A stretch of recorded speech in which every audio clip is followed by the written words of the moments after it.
subax wanaagsan khiyaarteena kusoo dhawaada tabin kale iyo sheekooyinkii ugu waaweynaa dunida kubadda cagta qodobada tabinteena aad kaga bogan doontaan aad bay u fara badnaan doonaan waxaana ugu waaweyn tabinteyda aad kaga bogan doontaan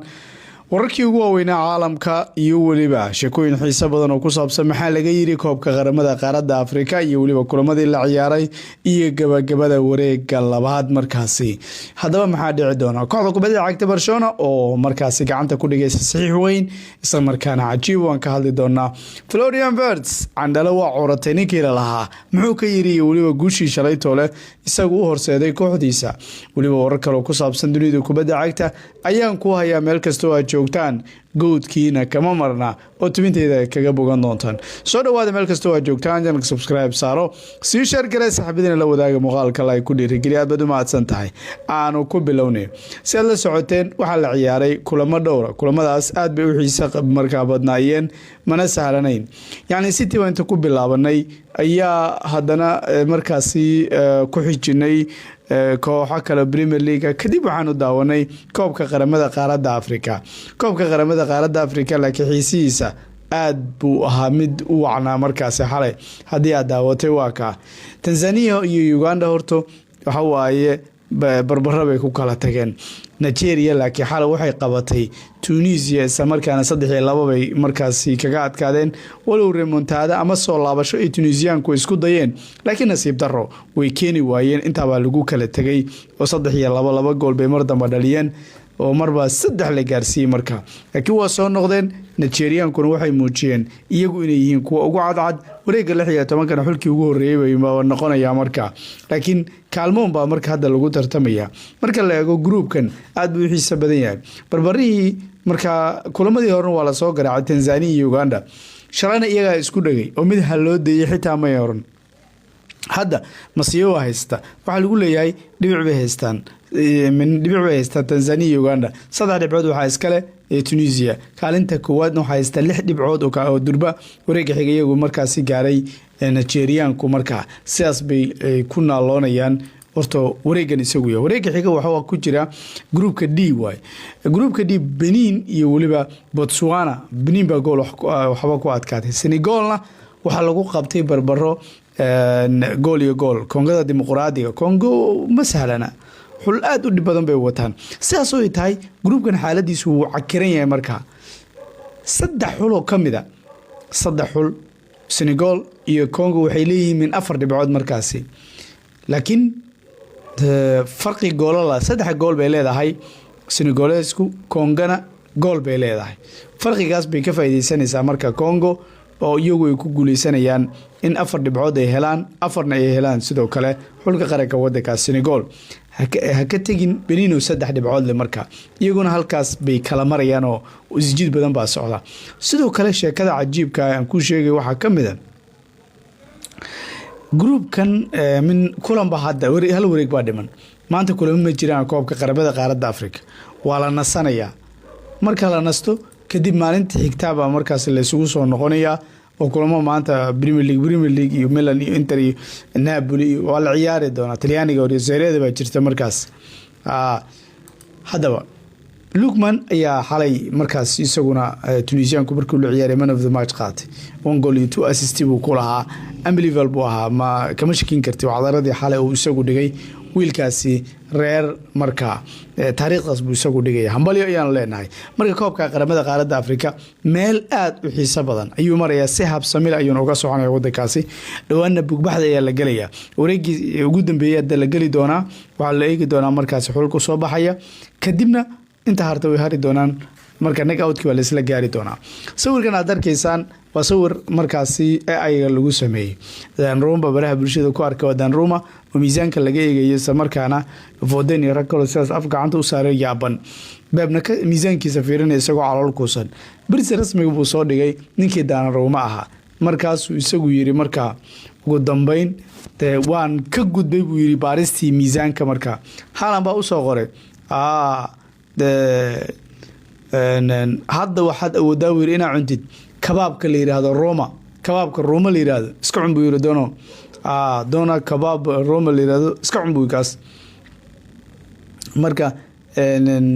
qolada Turkiga oo kabaabka iyaga sameeya ayaa hadana waxay yiraahdeen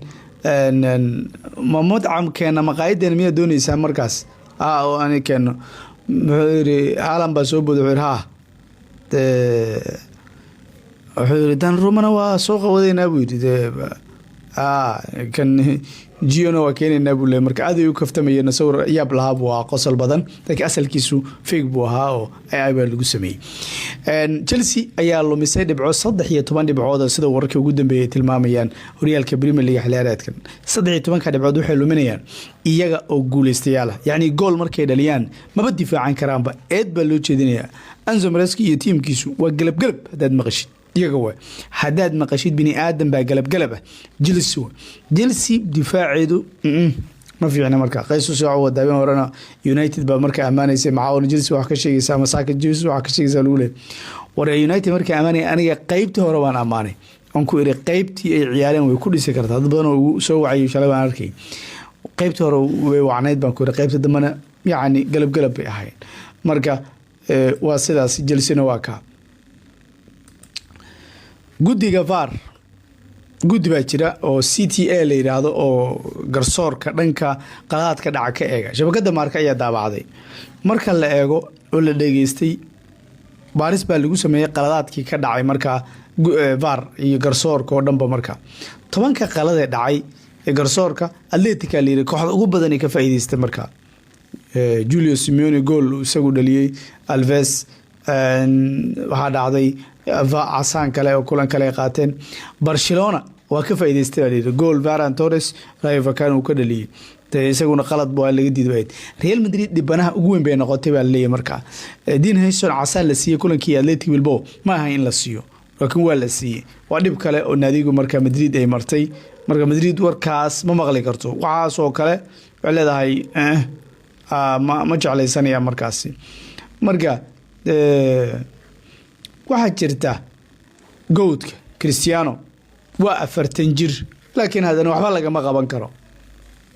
1300 kulan buu ciyaaray 40 jirkiisu shalay goolasho u dhaliyay kadib oo professional heerkiisa caalamiga 906 gool buu sii marayay 260 assist ka waran kunka goolkii la lahaaba waaba keenaba hadda maxaa ka haray ma hadda ninka 40 gool sanadkan dhaliyay sanadka dambe misoo dhalanaya waqtigan oo kale haduu nafta noo daayo waxaan dhihi doonaa goodkii kun gool buu gaaray exactly waa sidaas goodkii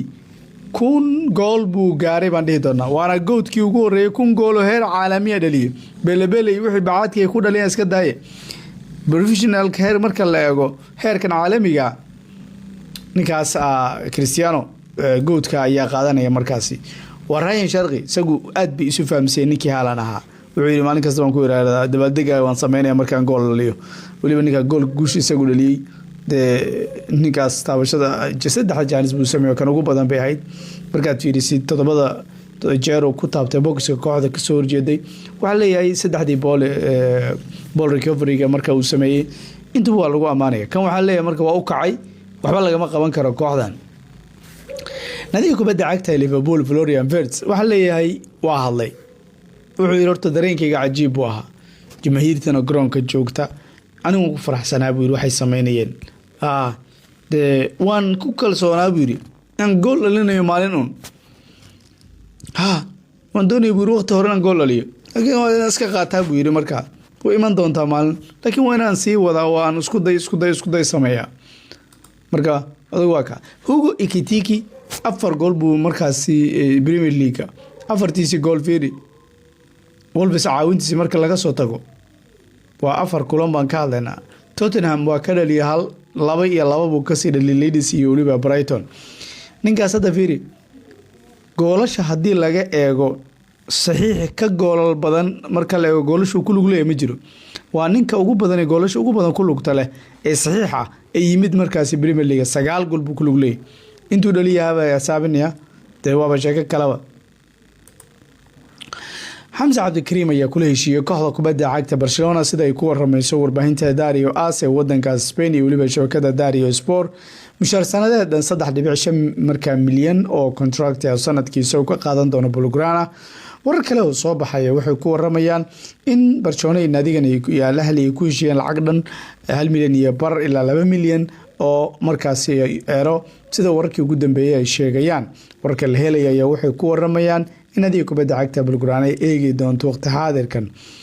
suurtagalnimada gabagabaynta heshiiskaas sida wararkii ugu dambeeyay sheegayaan.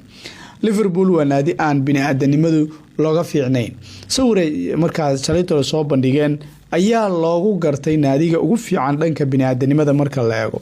Sababtoo waxay ku guuleystay in wax weyn ay ka bedesho marka la eego. Waxaad aragteen ilmihii Jota inta ay soo wadeen ay garoonka keeneen. Waxaa la arkay saddexda caruur canuga ugu yar markaasi Jota waa Jota shabaha caadi waa ma garan kartid. canuga ugu yar markaad fiirisid waa Jotihii ayaad leedahay markaa. waxaad aragteen gabadhii iyo wiil kale u dhaxeeyay saddexdooda garoonka la keenay Virgil van Dijk isagoo kubad markaasi uu la tuurayay Martin iyo Dennis iyo Duarte ayaa la kala yiraahdaa Duarte waa la kala yiraahdaa Dennis and Duarte ayaa la kala yiraahdaa iyo Martin. marka talaabadaas quruxda badan buu sameeyay baa leeyahay aad baa loogu amaanaya markaa. maanta Milan iyo kooxo kale bay jiri doona Real Catalaniga Napoli oo ciyaari doonta Inter Inter waxa markaa balka iga xijiyay sanadkan banaanka koobka aan ka qaadanay si shar gareey saxabadan la wadaaga. Salaam.